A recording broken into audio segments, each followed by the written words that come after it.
Olá a todos. Nós hoje continuamos o estudo do livro Nosso Lar, que tem a psicografia do Chico Xavier pelo espírito de André Luiz. E o capítulo 13 se chama No Gabinete do Ministro, que aqui vai falar sobre o desejo ali de André Luiz de começar o trabalho, não é? Então ele nos diz: com as melhoras crescentes, surgia a necessidade de movimentação e trabalho. Decorrido tanto tempo, esgotados anos difíceis de luta, voltava-me o interesse pelos afazeres que enchem o dia útil de todo homem normal no mundo. Incontestável que havia perdido excelentes oportunidades na terra, que muitas vezes me assinalavam um caminho. Agora, porém, recordava os 15 anos de clínica, sentindo um certo vazio no coração. Identificava-me como um vigoroso agricultor em pleno campo de mãos atadas, impossibilitado de atacar o trabalho. Então vejam que depois de um longo período ali, desde que ele foi para o umbral dos 8 anos e depois do recolhimento dele em Nosso Lar, de toda aquela fase de aprendizado, de resgate ali da própria condição dele, da saúde, seja alimentar, ou seja, aprender os novos hábitos ali, da alimentação, da própria respiração em Nosso Lar. Ou seja, depois de receber tanto amparo, tanto auxílio, aqui ele efetivamente tem um desejo muito grande de começar a ajudar, Ele que tinha tanto recebido ali em Nosso Lar, sentia ali dentro dele que era hora de, até como uma retribuição, E isso nos leva a pensar, o que nós temos feito ali com o nosso tempo. Porque ele diz aqui claramente que ele recordava ali o tempo na Terra em que ele havia perdido as excelentes oportunidades aqui no mundo. Então isso é um convite à nossa reflexão, Nós estamos no mundo material, temos e vivemos nesse mundo, podemos usufruir daquilo que a Terra nos oferece, mas é importante a reflexão que temos buscado, o que nos move aqui, quais são os nossos objetivos, Será que nós dedicamos ao menos uma parcela do tempo para algum trabalho no bem, dedicamos algum espaço para reflexão, para cuidar da nossa espiritualidade, do nosso equilíbrio mental, emocional e espiritual, Então tudo isso nos leva a essas reflexões para que a gente ali não leve uma vida no automático, acordando, trabalhando, dormindo, sem ali um propósito maior. É muito importante, que nós procuremos dar um significado para aquilo que nós fazemos. Isso independe de posição, de cargo, de condição social, independe. A gente vai ver claramente um pouco mais para frente que para Deus, para a espiritualidade, o que conta não é a posição que recebemos, mas o que fizemos com aquilo que foi colocado na nossa mão. Então muitas vezes nós sonhamos com aquilo que não temos, esperamos as condições ideais, porque às vezes temos até a ideia de fazer um trabalho voluntário, a visita a alguém que precisa de ajuda, uma pessoa doente, enfim. Mas o tempo passa, quando a gente percebe já se passaram dias, meses, anos, e nunca encontramos esse momento ideal. Então talvez seja a hora de colocarmos a mão na massa e priorizarmos algumas coisas que temos ali deixado de lado.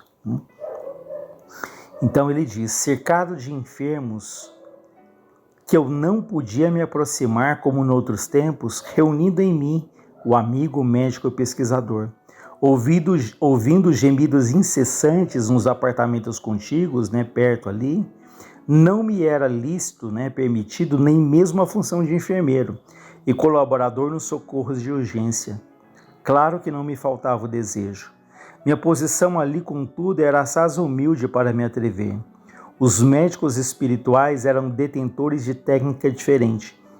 Então veja que ele ouvia gritos, gemidos de pessoas doentes e ele não podia exercer ali a medicina como ele fazia na Terra, Até porque a medicina na espiritualidade é muito diferente da nossa aqui. Enquanto aqui os médicos muitas vezes, não todos, mas muitos se circunscrevem, se limitam ali ao exame físico, do outro lado se vê o espírito como um todo, até porque grande parte dos nossos problemas físicos tem a sua origem o quê? nos nossos comportamentos, nas nossas questões emocionais, que, como a própria medicina diz, o corpo somatiza, o corpo assimila, né, o nosso pensamento ali de ódio, de mágoa, de tristeza, de angústia, vão ali gradativamente contaminando as nossas células físicas, né? E os médicos de lá, os enfermeiros, eles têm essa visão muito mais ampla, né? Não se limita ali a exames, né, os diagnósticos somente de uma tomografia, de um raio-x, de uma ressonância como aqui, mas é uma visão muito mais ampla de vendo ali o espírito como um todo, vendo não só os sintomas, mas sobretudo as raízes, as causas, o que originaram aquelas doenças, aquele mal-estar, aquele desequilíbrio ali do espírito. Então ele diz que no planeta eu sabia que o meu direito de intervir começava nos livros conhecidos, nos títulos conquistados, mas naquele ambiente novo a medicina começava no coração, exteriorizando-se em amor e cuidado fraternal. Então vejam que a medicina na espiritualidade ela é sobretudo guiada pelo coração, pelo amor fraternal, pelo cuidado ali, pelo respeito, né? Entendendo ali o paciente de uma maneira muito mais ampla, como um irmão. E olha que interessante o que ele diz: qualquer enfermeiro dos mais simples em nosso lar tinha conhecimentos e possibilidades muito superiores à minha ciência. Olha que muito interessante isso, né? Qualquer enfermeiro, ou seja, todos os enfermeiros, né? Qualquer enfermeiro tinha conhecimentos maiores do que ele como médico aqui na Terra, né? Conhecimentos e possibilidades, né? Recursos, técnicas, manejo ali das medicações, enfim. Inexequível, portanto, qualquer tentativa de trabalho espontâneo por constituir, a meu ver, invasão de seara alheia. Então, ele reconhecia aqui essa grandeza do trabalho até dos enfermeiros de nosso lar. Ele sabia aqui que, nesse momento pelo menos, né, ele sente que ele não poderia ali atropelar as coisas, né? No apuro de tais dificuldades, Lísias, que era um meu amigo dedicado das minhas confidências de irmão, ele esclareceu: por que não pedir socorro a Clarencio, né? Ou seja, André, por que você não pede socorro a Clarencio, já que o Clarencio é teu tutor, um orientador, não é?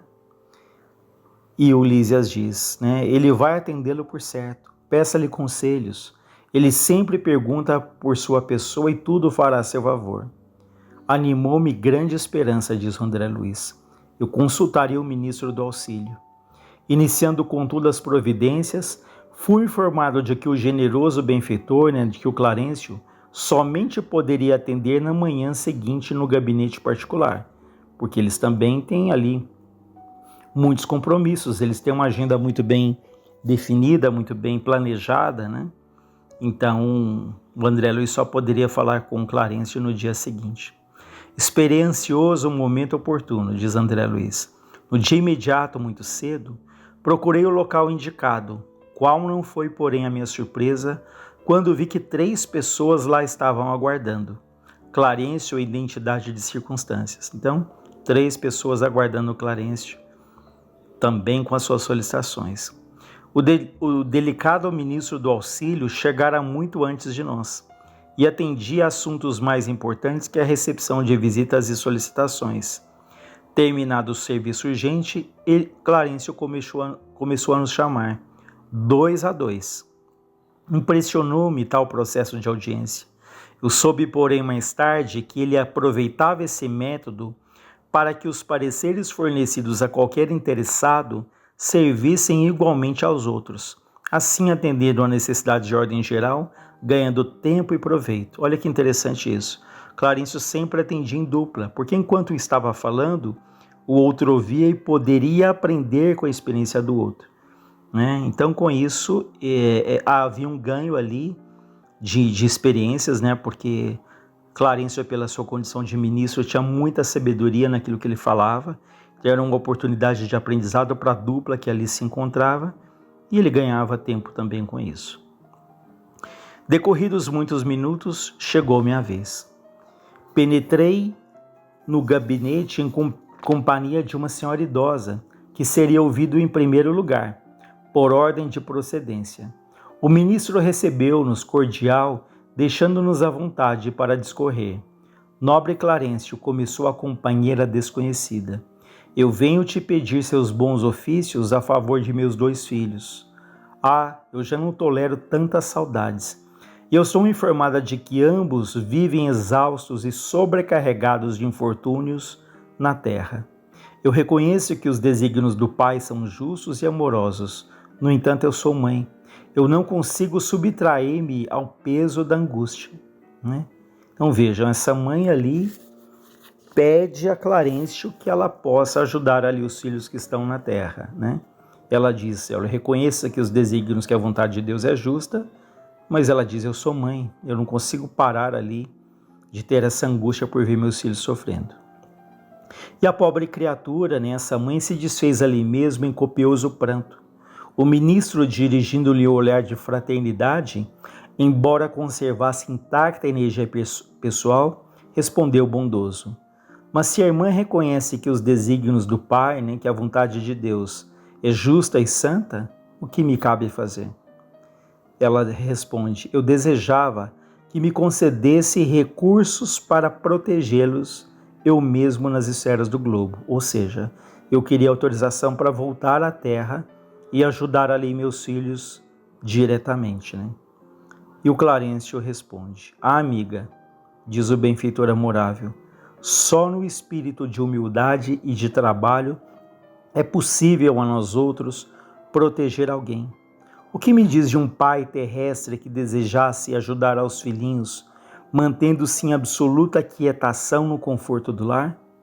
O pai criou o serviço e a cooperação como leis que ninguém pode trair sem prejuízo próprio. Nada lhe diz a consciência nesse sentido? Quantos bônus ora poderá apresentar em benefício de sua proteção?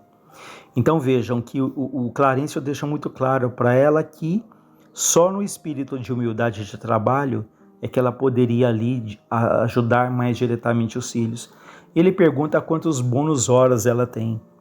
Há um capítulo no livro em que vai falar bem detalhadamente o que são bônus horas, mas é uma espécie ali de um ponto ganho a cada hora de serviço. Então uma pessoa que trabalha ali no nosso lar 30 horas, um trabalho no bem, ela vai ter 30 horas de bônus horas, né? Então isso não é uma espécie de moeda, não é uma coisa que se troca, né? Mas são conquistas em que essas horas elas podem ser usadas para algumas coisas, como por exemplo, para interceder, para ajudar alguém. Então vejam que para ajudar alguém, nós temos, do outro lado, ele deixa claro, nós temos que ter ali os méritos para isso, as conquistas. A gente vai entender mais detalhadamente, né? Então, quantos bônus horas, ou seja, quantas horas ela se dedicou ali nos trabalhos em nosso lar? Ela responde 304. E o Clarencio diz, é de lamentar, pois aqui se hospeda há mais de 6 anos e apenas deu à colônia até hoje 304 horas de trabalho. Vejam que para 6 anos,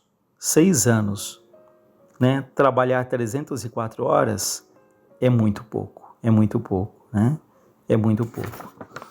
Entretanto, logo que se restabeleceu das lutas sofridas na região inferior, o Clarencio diz, eu te ofereci atividade louvável na turma de vigilância no Ministério da Comunicação, ou seja, logo que ela se restabeleceu, que estava melhor, Clarencio ofereceu um trabalho para ela no Ministério da Comunicação. E ela diz, mas aquilo por lá era um serviço intolerável, uma luta incessante contra entidades malfazejas. Era natural que eu não me adaptasse. Clarencio continuou imperturbável. Coloquei-a depois entre os irmãos da suportação nas tarefas regeneradoras. E ela diz, pior, aqueles apartamentos andam repletos de pessoas imundas, palavrões, indecências, miséria. E o Clarencio diz então a ela, reconhecendo as suas dificuldades, eu te enviei a cooperar na enfermagem dos perturbados. E ela diz, mas quem os tolerará? Somente os santos.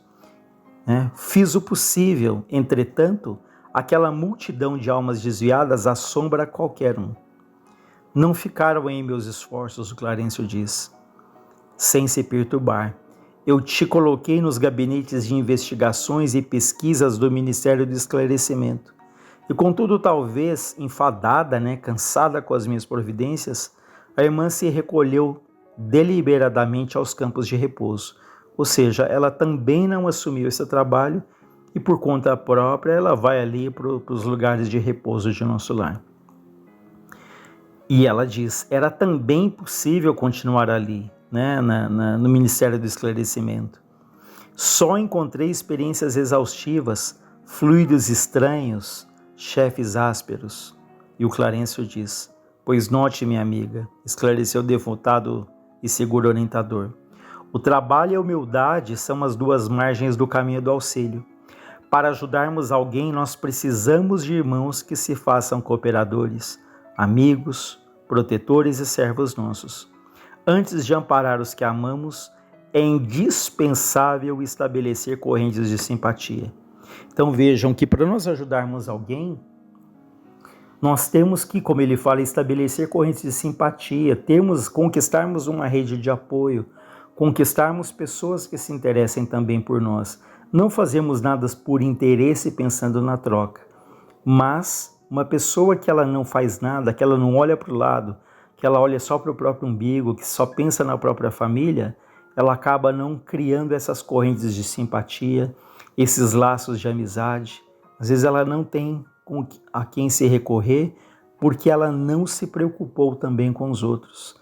Nunca teve ali um gesto de dedicação, de doação, não é? Então é muito importante, como ele fala aqui, antes de amparar os que amamos, nós temos que estabelecer correntes de simpatia.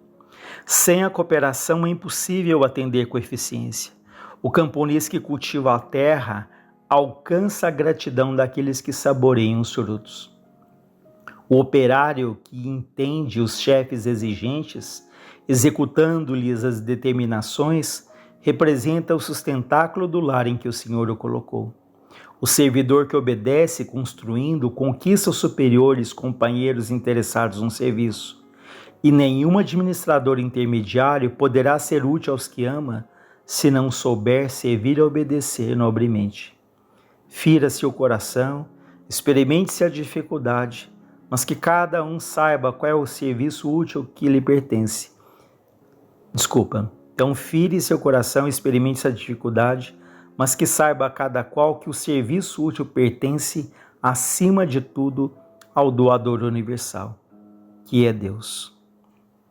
Depois de pequena pausa, o orientador continuou. Que fará, pois, na terra, se não aprendeu ainda a suportar coisa alguma?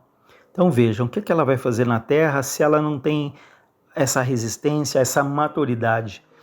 Ao passo que se ela tivesse dedicado ali ao trabalho, ao estudo, seguramente ela poderia ali ajudar os filhos, até intuir mesmo estando em nosso lar. Mas ele pergunta, o que você vai fazer lá sem o preparo necessário? Então, se são 2 filhos doentes, serão 3 pessoas doentes, porque ela ali, do lado dos filhos, não faria bem nem para ela, nem para os filhos, que iam assimilar ali uma vibração de desespero, de insegurança, talvez até de revolta.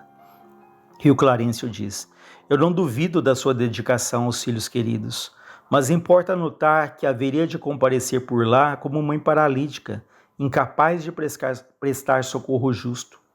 Para que qualquer de nós alcance a alegria de auxiliar os amados, faz-se necessária a interferência de muitos a quem tenhamos ajudado por nossa vez.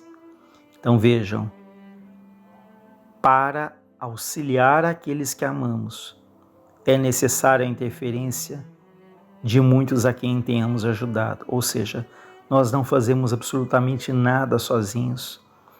Se você vai no hospital, você vai precisar ali de um médico, de enfermeiro, do porteiro, da faxineira que cuida ali da limpeza, da asepsia, para que não haja um alto grau de infecção hospitalar. Enfim, há uma infinidade de pessoas que preparam o teu alimento. Nós não fazemos nada sozinho.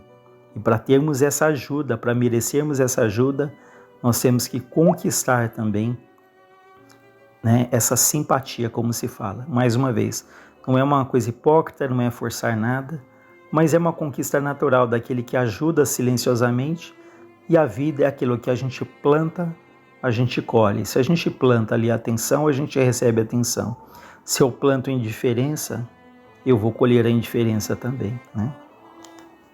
Então o instrutor continua dizendo: os que não cooperam não recebem cooperação. Isso é da lei eterna. E se minha irmã nada acumulou de seu para dar, é justo que procure a contribuição amorosa dos outros? Mas como receber a colaboração imprescindível se ainda não semeou nem mesmo uma simples simpatia?